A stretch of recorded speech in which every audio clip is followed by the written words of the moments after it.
Hello and welcome to Structure Builder. My name is Tim Fellows and I've been programming in LabVIEW since 1994. My company, LiveWires Automation, became an alliance partner of National Instruments in the year 2000. When we start a project, we LabVIEW developers begin with a specification or even just a set of notes or ideas. And then we open up LabVIEW and we have a blank front panel and a blank block diagram. Now LabVIEW is a fantastic box of tools and you can do almost anything with it, but the problem we face is how to take the specification and translate it into LabVIEW code. My experience tells me that many programmers struggle with this. The most important thing is to develop a good overall structure for the program. A poor structure will lead to a lot of heartache later on.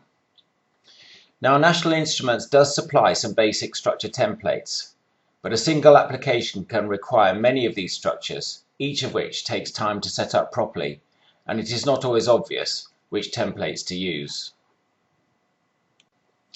So I asked myself, how could I help LabVIEW programmers get the right structure for their programs much more quickly and effectively?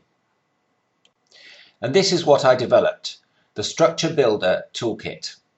It allows you to build the high-level structure of your program without any coding. This means that managers, project leaders and other personnel can use Structure Builder even if they have little or no experience of LabVIEW. In Structure Builder, you configure your structure, press the Build button, and your structure, a kind of skeleton program, is built for you. The toolkit comes with several example structures, and I'm now going to open one of them. A hierarchy for this structure is shown on the left. If I click on an item in the hierarchy, you will see the details in the center of the screen. It is easy to set up the details for each item in the hierarchy, and you can add or delete items by right-clicking on an item in the hierarchy.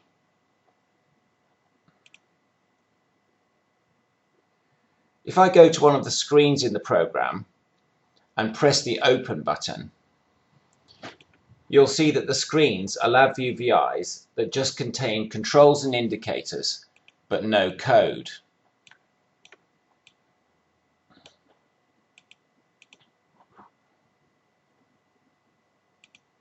So you need to design your screens in the normal way and then call them in your hierarchy.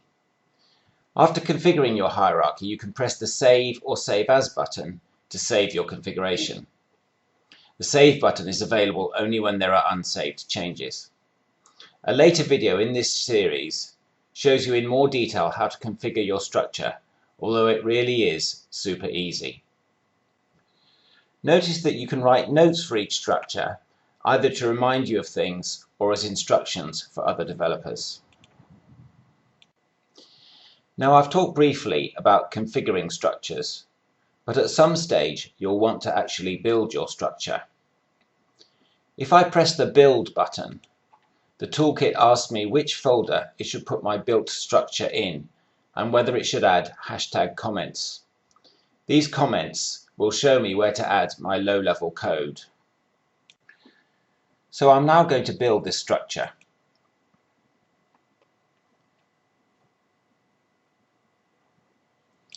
And there we are. If I run this, we'll see that the navigation between screens works just as it should. If I press a button that is not supposed to pop up a new screen, a dialog box is displayed instead, just to show that the program has registered the pressing of the button. In practice, you will delete this dialog box from the code and put some other low-level code in its place.